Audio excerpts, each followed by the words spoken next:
이 내신이 참 야속한 것이 대학교 갈 때까지, 고등학교 3학년 때까지 5년 동안 내신 기간을 계속 반복해야 돼요. 1년에 4번씩이야. 그러다 보니까 아이들에겐 방학밖에 시간이 없고, 또 중2, 중3, 고학년으로 올라갈수록 수학, 과학 계속해서 해야 되는, 방학 특강 들어야 되는 과목들은 많아지고, 그러다 보니 중학교 1학년들은 대부분 1학기에만 시험이 있거나 2학기에만 시험이 있어요. 한 사람당 한 6개월에서 8개월 정도는 이제 공부할 시간이 주어지는 거죠. 이 기간 동안에 중등 문법을 마무리해야 된다는 게 정설입니다.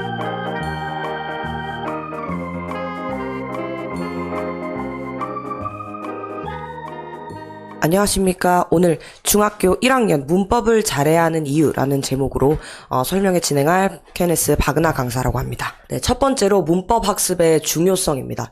사실은 우리 중학교 내신 교과서를 보시면 그 텍스트의 난이도 자체가 그렇게 어렵지는 않습니다.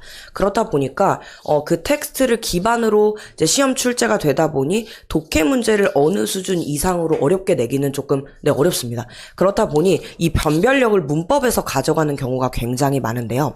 네, 그래서 이 문법 실력이 탄탄하게 받쳐져 있어야 이 중등 영어 내신에서 100점까지 바라보고 공부를 할 수 있다라고 말씀을 드릴게요. 두 번째로는 이 고등 영어 내신 등급 같은 경우에는 서술형으로 1등급이 결정되는 경우가 많습니다.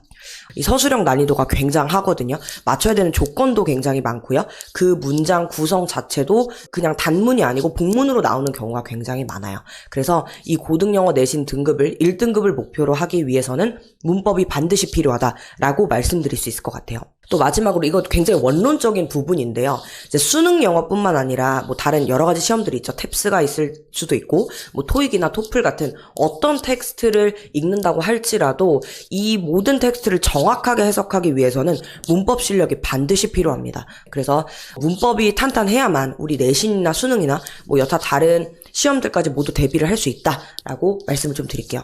네, 제가 문제를 좀 보여드리면 지금 여기 왼편에 나와 있는 것이 중등 내신에서 이제 문법이 나오는 방식입니다. 뭐 문장 전체에 밑줄을 쳐놓고 여기서 어법이 틀린 것을 모두 골라라. 기본적인 문제이죠. 지금 보시면 이 문장 전체에 밑줄이 쳐져 있는 게 아이들한테 어떤 어려움을 가지고 오냐 하면은요.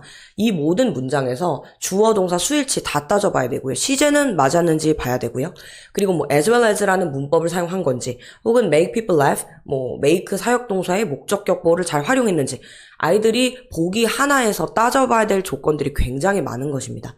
그래서 중등 내신만 해도 이 정도 수준으로 문법이 출제가 되기 때문에 중등에서 문법 실력이 탄탄해야 된다는 것은 당연한 것이라고 볼 수 있겠고요. 지금 오른편에 보시면 고등 내신에 출제된 선원수령 문제입니다.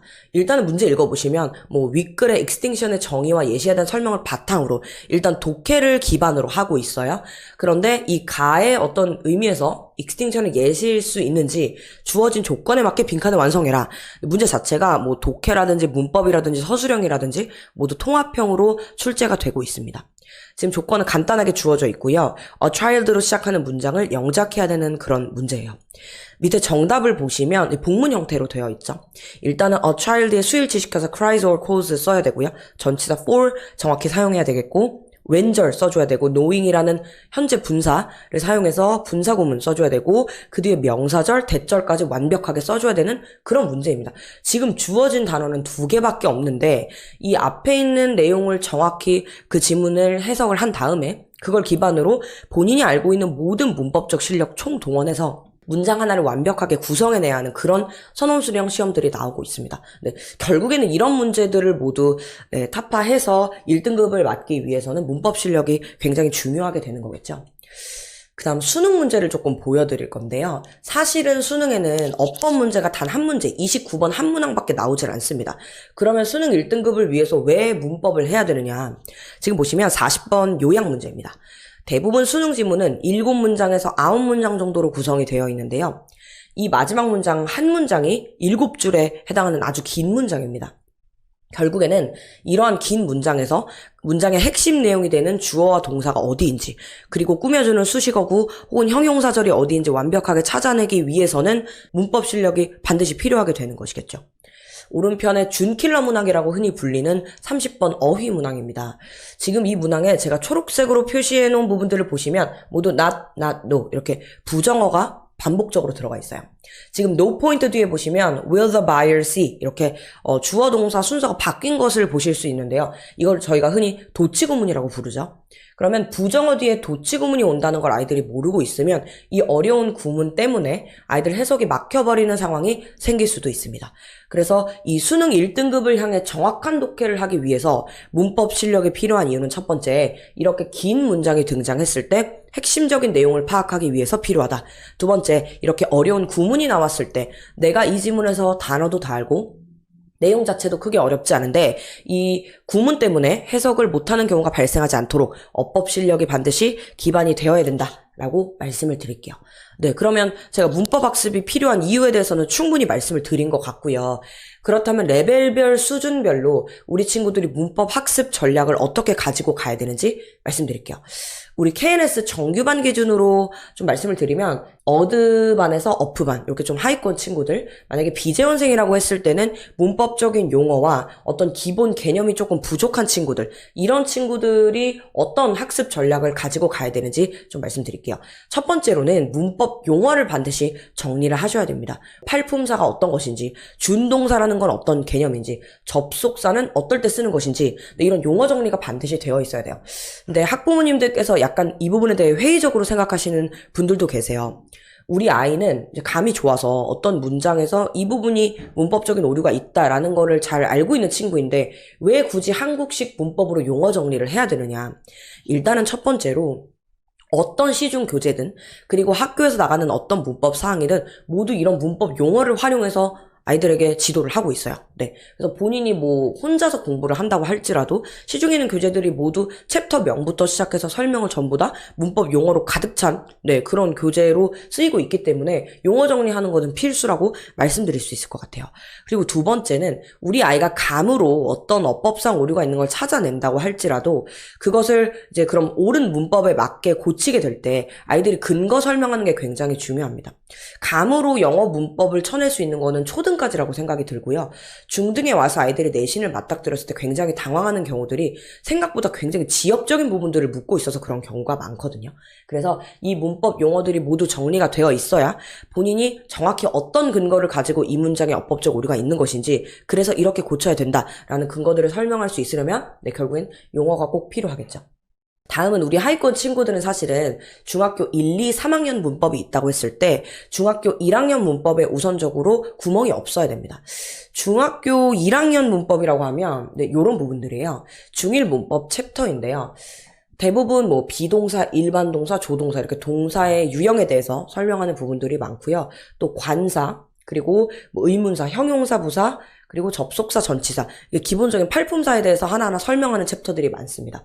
뭐 투부정사와 동명사는 이때는 깊게 배우지는 않고요. 어떤 쓰임인지 또 어떤 용법으로 사용되는지 정도만 겉핥기식으로 하고 넘어가는 경우가 있습니다. 그래서 이 중학교 1학년 문법에서는 뭐 예를 들어서 어떤 동사의 원형이 있고 과거형은 어떻게 생겼는지, PP형은 어떻게 생겼는지 단순 암기가 들어가는 경우 많고요. 문장 구성이 있을 때 동사가 가장 중요하겠죠. 이 비동사의 형태, 일반 동사, 조동사의 형태가 어떻게 되는지 이런 기본적인 부분들을 묻는 문제가 많이 나옵니다. 그래서 중학교 1학년 문법으로 기초를 탄탄하게 쌓는 게 우리 어드에서 어프 레벨 친구들이 해야 될 일이라고 생각이 들고요. 이제 마지막으로 제가 이 부분을 꼭 말씀을 드리고 싶었는데 우리 하위권 친구들, 중하위권 친구들이 좀 어려워하는 부분이 어떤 것이냐 하면 사실은 본인 실력이 어느 정도 이제 객관화가 안 되는 경우가 많습니다.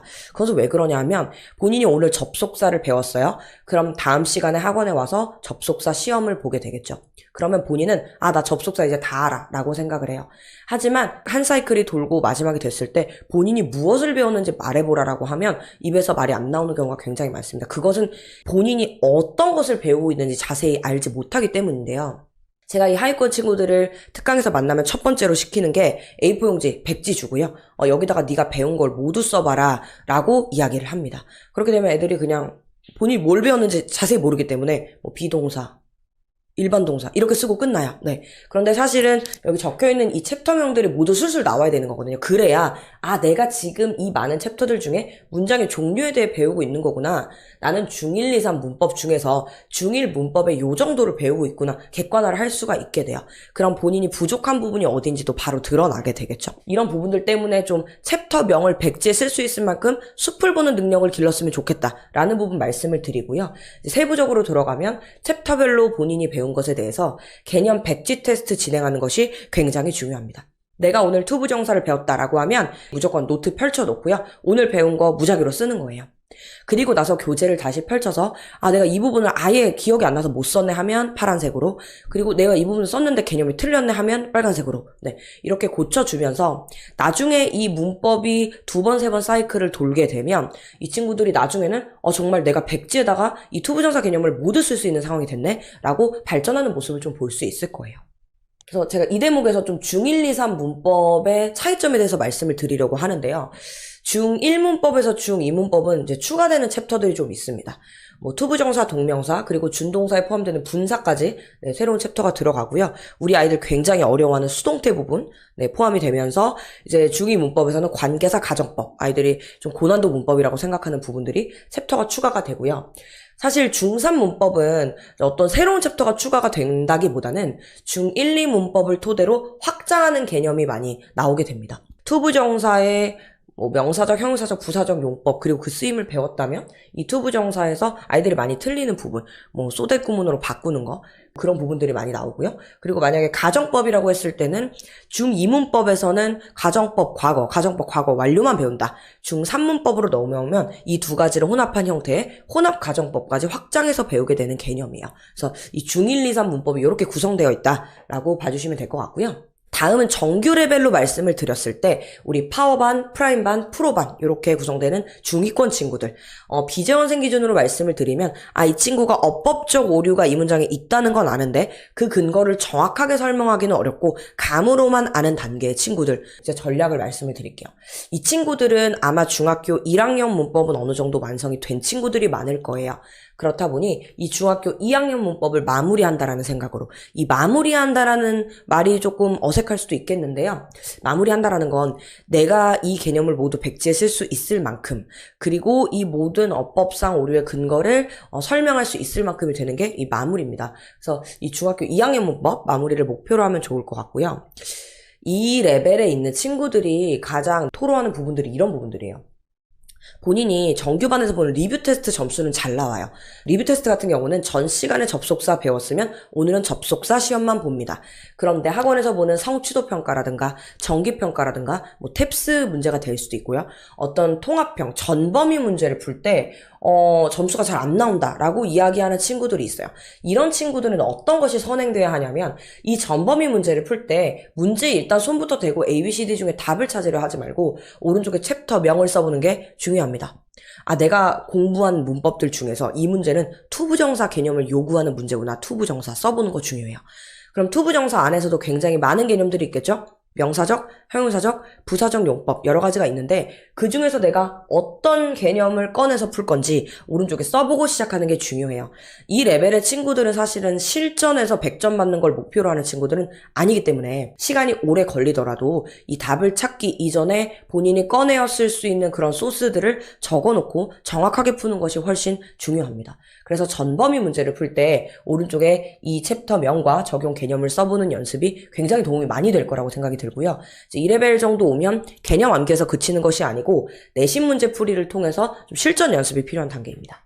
예를 들면 이런 거예요. 만약에 이 파워프라임 프로 친구들이 23년도 진선여중 2학년 2학기 중간고사 기출문제를 풀어보기로 했다라고 하면 아이들은 이제 다양한 학교 다니는 학교 친구들이기 때문에 어떤 범위에서 문제가 나올지 모르는 상태에서 이 기출문제를 접하게 되겠죠. 만약 5번 문제가 있으면 모든 보기에 is, be, was 비동사가 들어있네. 모든 보기에 pp형이 들어있네. 그러면 비동사 플러스 pp, 수동태 문제인가 보다. 이렇게 챕터명을 먼저 쓰고 시작을 하는 겁니다. 두 번째로는 내가 이 수동태 개념 수많은 것들 중에서 어떤 것을 꺼내어 쓸 건지 이 밑에다가 적용 개념을 먼저 써보는 거예요. 물론 다 써보면 좋겠지만 시간이 많이 걸리니까요. 1번 보기 같은 경우에 수일치 잘 시켰는지, 이 수동태 중에서도 뭐 진행 수동태 형태로 나왔다. 이런 것도 개념을 오른쪽에 쓰고 시작하면 좋겠죠. 그래서 정확히 어느 부분이 틀렸고 어느 부분이 맞았는지 표시하면서 푸는 습관이 필요하겠습니다. 이런 9번 문제 같은 경우는 한 문제에 보기가 A, B, C 3개가 나왔고요. 다른 개념이 한 문제에 쓰였어요. 지금 A, B는 부정대명사 개념이 쓰였다. 뭐 other, the other 이런 것들을 보면 알 수 있겠죠. 그리고 C에 보면 when it begins인지 when does it begin인지 직접 의문문이냐 간접 의문문이냐를 묻고 있는 문제예요. 그래서 챕터명을 써보고 내가 여기서 어떤 개념을 꺼내어 쓸 건지 적어보고 문제에 임하는 연습이 필요하겠습니다. 사실 문제 푸는데 걸리는 시간은 중학교 1학년 친구들에게는 그렇게 중요하지는 않습니다. 다음은 우리 최상위권 친구들입니다. 외대부고 대원 안 하고 반 친구들이고요. 만약에 비재원생 기준으로 말씀을 드리면 내신 문제도 많이 풀어봤고 한데 그 문제 적용이 완벽하지는 않은 단계예요. 최상위권 친구들이라고 할지라도 지금 중학교 1학년 친구들에게 중2, 3 내신 문제 풀려보면 100점은 거의 나오기가 어려워요. 그래서 이런 친구들 기준 말씀드리면 시중 교재를 기준으로 말씀을 드리면 그 둘이 따로 떨어져 있는 개념이 아니에요. 결국엔 중등 문법이 점점 살이 붙어서 디테일한 것들이 추가돼서 고등 문법이 되는 거기 때문에 이 고등 문법의 초석이 되는 이 중등 문법을 중3 문법까지 모두 마무리하는 것, 이게 최상위권 친구들이 중학교 1학년 때 해야 될 일이라고 생각합니다. 다음은 사실 이거는 선생님한테 빙의한다 이렇게 생각하시면 좀 쉬울 것 같아요. 챕터별로 빈출 유형들이 있습니다. 만약 투부정사라고 했을 때는 투부정사의 용법을 구분하는 문제가 가장 많이 나오겠죠? 네, 그런 빈출 유형들을 본인이 습득하고 있는 것. 그래서 이번 시험 범위가 동명사랑 투부정사다. 그러면 이러한 문제가 나오겠네. 내가 선생님이면 이 부분을 틀리게 내겠네 하는 부분들을 미리 알고 있는 거, 미리 예상하는 거. 그런 게 최상위권 친구들이 갖춰야 될 능력이고요. 그리고 두 번째로는 이제 자주 나오는 유형은 아니지만 100점을 변별하는 어떤 100점 공략 유형들이 있어요. 이거 제가 쉬운 예시를 가지고 오긴 했지만 만약에 간접 의문문 파트라고 해볼게요. 그럼 간접 의문문 파트에서 빈출 유형은 이제 간접 의문문의 어순을 잘 썼는지 물어보는 문제가 많습니다. 의문사, 주어, 동사 순서를 잘 맞췄는지, 그래서 동사, 주어 자리가 바꿔 나오는 경우가 많은데 이거 이외에 만약에 동사 think가 쓰이면 이제 간접 의문문에서도 의문사가 맨 앞으로 나가야 된다라는 좀 심화 개념들, 이 100점을 맞기 위해서 어떤 공략 유형이 있는지까지 터득하고 시험에 임하는 것이 우리 최상위권 친구들이 갖춰야 될 능력입니다. 이 친구들은 단순하게 강남권 내신 문제만 풀어보는 것이 아니고 내신 안에서도 서술형 문제 풀이를 위주로 연습하는 것이 굉장히 중요하겠습니다.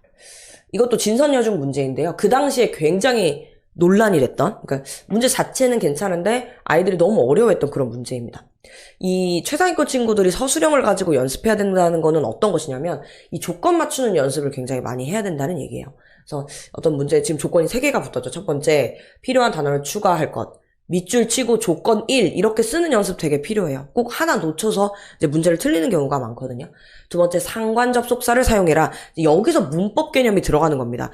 본인이 결국에는 상관접속사가 어떠한 게 있는지 알고 있어야, 그 안에 어떤 문법 규칙이 있는지 알고 있어야 이 문제를 풀 수가 있고요.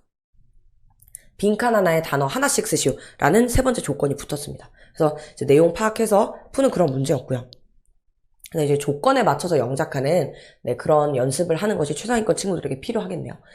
보시면 이런 영작 문제를 풀 때도 사실 그렇게 어려운 문제는 아니에요. 그런데 지금 상중하로 이렇게 나눠져 있어요. 지금 첫 번째 문제 같은 경우는 투부정사의 가주어 진주어를 요하는 거구나 라는 거는 쉽게 알 수 있는데, 2번에는 의미상 주어가 붙고 3번에는 의미상 주어에 전치사 for를 쓸 것이냐 of를 쓸 것이냐 이런 개념까지 붙고 있거든요. 이런 것들 다 쓰면서 연습하는 게 필요하겠습니다. 네, 우리 중학교 2학년 때부터 고등학교 3학년 때까지 우리 친구들이 내신 사이클 20번 정도 돌게 돼요. 이 내신이 참 야속한 것이 3월 달에 개학해서 내신 준비하죠.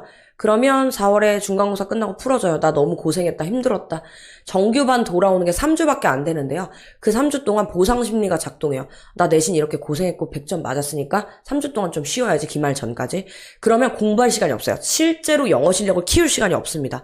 그리고 그 3주에서 4주 정도 정규반에 잠깐 돌아오는 시간이 어떤 0단어집 하나를 연속성 있게 끝내거나 내가 문법이 약하니까 문법 문제집 하나를 연속성 있게 끝내는 것이 좀 불가능한 짧은 기간이죠. 그런데 이것을 대학교 갈 때까지, 고등학교 3학년 때까지 5년 동안 내신 기간을 계속 반복해야 돼요. 1년에 4번씩이요. 그러다 보니까 아이들에겐 방학밖에 시간이 없고 또 중2, 중3 고학년으로 올라갈수록 수학, 과학 계속해서 해야 되는 방학 특강 들어야 되는 과목들은 많아지고 그러다 보니 중학교 1학년들은 대부분 1학기에만 시험이 있거나 2학기에만 시험이 있어요. 한 사람당 한 6개월에서 8개월 정도는 이제 공부할 시간이 주어지는 거죠. 이 기간 동안에 내신 없는 기간 동안 중등 문법을 마무리해야 된다는 게 정설입니다. 그래서 중학교 2학년 문법까지는 최소 마무리를 하게 해주시고요. 또 중3 문법까지 상위권 친구들은 모두 끝내고 간다라는 생각으로 공부를 해줘야 될 것 같아요. 대부분의 학교들은 2학기에 내신 시험이 있어요. 그럼 지금 남은 기간이 8월에 좀 특강이라든지 아니면 추가적인 어떤 공부를 통해서 이 문법을 마무리하라는 말씀을 좀 강력하게 드리는 거예요. 그리고 이제 아이들이 많이 좀 착각하는 부분이 나 이번 방학에는 문법 용어 정리랑 개념 암기만 해야지 이렇게 생각하는 친구들 많아요. 그런데 이 문제 적용까지 모두 유기적으로 연결되어 있는 부분이기 때문에 이 본인이 용어 정리하고 개념을 백지에 암기하고 이것을 내신 문제에 적용해서 풀어보고 그 틀린 문제들을 오답하는 것까지 모두 한 큐에 유기적으로 공부가 돼야 됩니다. 그래서 이 공부들을 물론 스스로 하면 훨씬 더 효과가 좋겠죠. 그런데 대부분 중학교 1학년 친구들은 자기주도 학습 능력이 좀 떨어지는 경우가 많기 때문에 여러 가지 도구들을 활용해서 학원이나 특강이나 이런 도구들을 활용해서 공부하는 편이 좋겠죠.